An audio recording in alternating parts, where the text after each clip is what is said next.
Good morning student. Today's topic is sources of water. मतलब जो water है उसके सोर्स क्या है, ये वाटर में कहाँ कहाँ से मिलता है और कैसे मिलता है. The earth is called the blue planet because a major part of its sources is covered with water. It also appears blue in colour when viewed from space. जो ये अर्थ है, जो ये पृथ्वी है, ये पृथ्वी को इस तरह दिखाते हैं ना, तो इसको जब हम दिखाते हैं तो अधिकतर हम जो हिस्सा है उसका हमको ब्लू कलर में दिखता है. ब्लू कलर मीन्स ये जो ब्लू दर्शाता है कि ये सारा कुछ पानी है. तो 1/4 जो इसका अर्थ का हिस्सा है वो ब्लू कलर का है. पानी ज़्यादा है, पानी ज़्यादा होने की वजह से इसको ब्लू प्लेनेट भी बोलते हैं. तो इसको हम लोग ब्लू कलर में दिखाते हैं कि ये सारा जो पृथ्वी पर हिस्सा है कि जहाँ जहाँ पानी है वहाँ ब्लू कलर है, और जहाँ लैंड है वहाँ उस कलर का होगा. फॉरेस्ट है तो ग्रीन होगा. तो इस तरह से दिखाते हैं हम लोग. तो अगर ब्लू दिख रहा है तो इसका मतलब है कि वो वाटर है. तो उसी वजह से हम लोग इसे ब्लू प्लैनेट भी सभी लोग बोलते हैं. Most of the water that we use comes from rivers, lakes, ponds and wells. अधिकतर जो पानी है उसका सोर्स क्या है, वो कहाँ से मिलता है हमें? रिवर से, लेक्स में तालाब से, पोंड से, और वेल्स मतलब कुओं से. तो हमें जो झील है, तालाब है, पोंड्स और वेल्स है, यहाँ से हमें पानी मिलता है.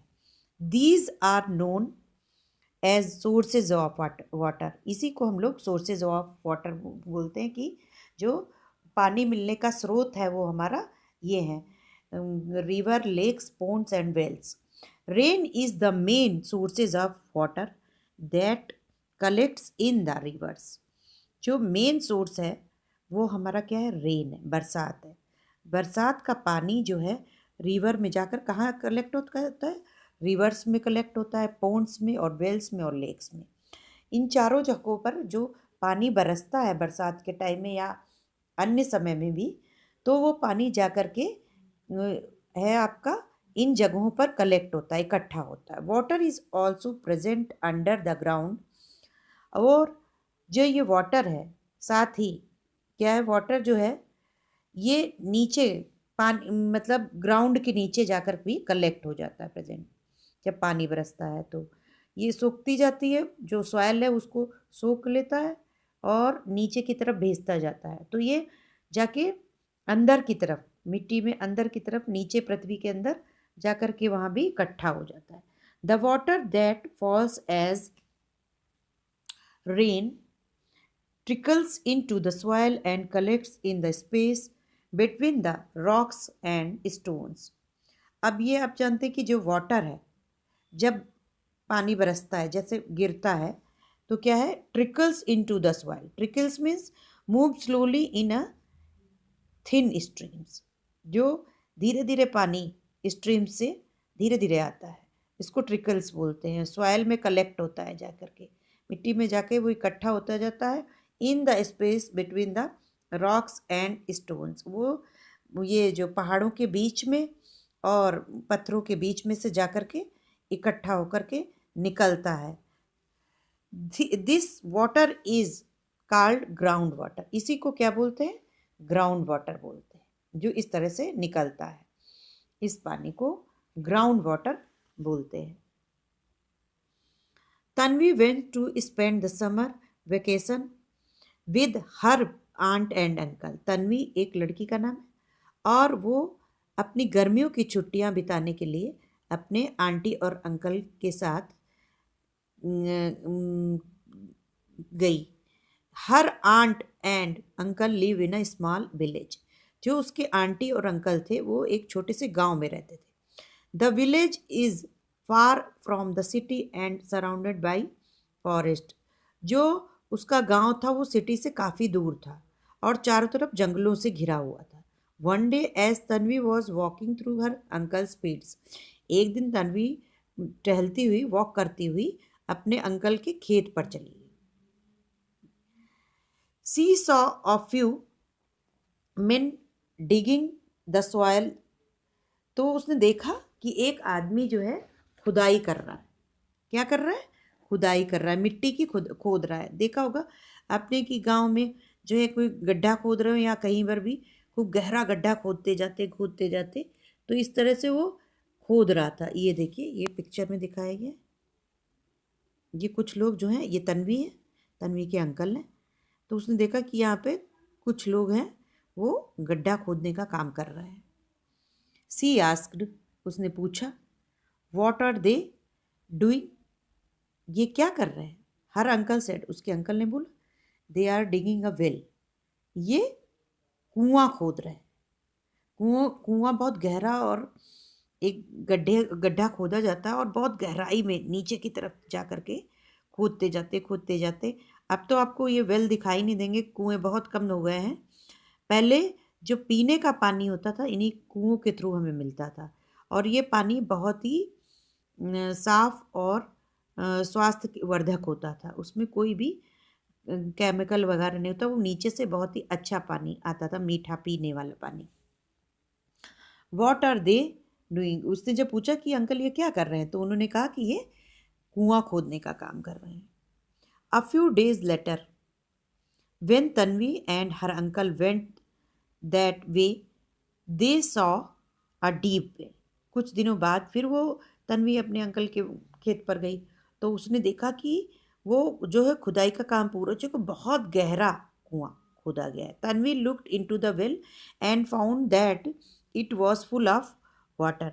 तन्वी ने उसके अंदर झांक कर देखा, तो क्या पाया कि ये पूरा पानी से भरा हुआ है, लबालब पानी से भरा हुआ है। सी वॉज सरप्राइज्ड, वो बड़े आश्चर्य में हुई। सी आस्क्ड, वो बोली, उसने पूछा, where did this water comes from, ये पानी इसमें कहाँ से आ गया अंकल? हर अंकल से, अंकल ने बोला, there is water under under the ground, ये जो है पानी नीचे से निकला हुआ है। जो पृथ्वी के अंदर पानी है वही आकर के ऊपर आ गया है, वो मतलब निकल गया है, निकला हुआ है, नीचे से मिला।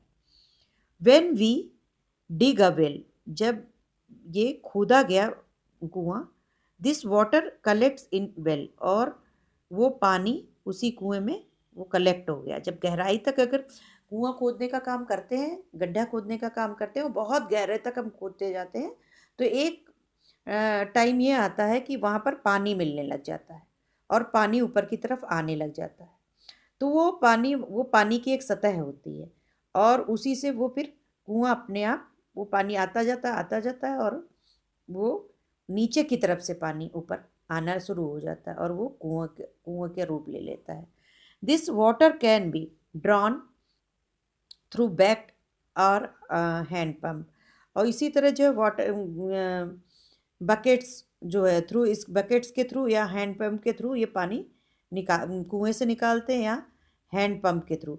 उसमें कुएं में भी हैंड पंप निकाल लगा लेते हैं बाहर की तरफ, और पानी लेने का काम करते हैं, या फिर रस्सी के थ्रू और बकेट मतलब बाल्टी डाल करके पानी उसमें नीचे की तरफ से निकालते, ऊपर खींचते हैं और फिर अपने काम में लाते हैं। तो इस तरह जो है पानी का काम, कुएं में से पानी निकालने का काम होता है। आपने देखा होगा कि कुआं जो है अब बहुत कम हो गए हैं, जगह जगह कुएं कम हो गए, और उन्होंने किसका रूप ले लिया है? अब रूप ले लिया है उन्होंने जब मोटर के थ्रू, और ये जो है सबमर्सिबल के थ्रू बन गया है।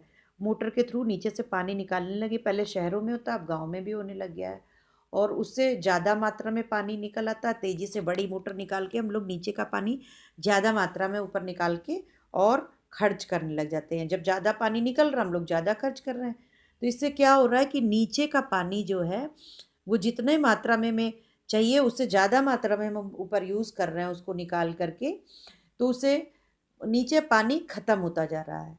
तो नीचे अगर पानी ग्राउंड के अंदर, एक तो ऊपर से बरसात भी कम हो रही है और कम पानी नहीं जा रहा है, तो नीचे अगर पानी कम कम होता जाता है तो वहाँ पर ज़मीन क्या हो जाएगी? उपजाऊ नहीं रह जाएगी, नीचे बंजर हो जाएगी, पानी ख़त्म होने लग जाएगा।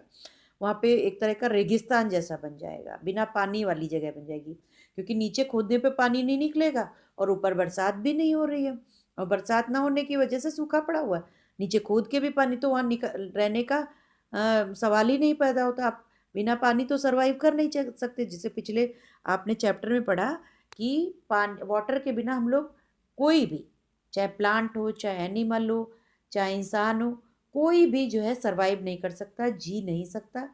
तो वाटर के बिना जब हम जी नहीं सकते हैं, तो आप समझिए कि वाटर अगर इस तरह से हम लोग यूज़ कर रहे हैं और ज़्यादा मात्रा में उसको ले रहे हैं, अगर जब सभी के यहाँ लगभग वाटर अब ये मोटर लग गई हुई, गांव में भी मैंने देखा है और शहरों में तो हर घर में लगी हुई है, और पानी का दुरुपयोग बहुत तेजी से हो रहा है। तो इसको आपको बचाना है, पानी कम खर्च करना है आगे के लिए, नहीं तो पानी नहीं बचेगा। Thank you.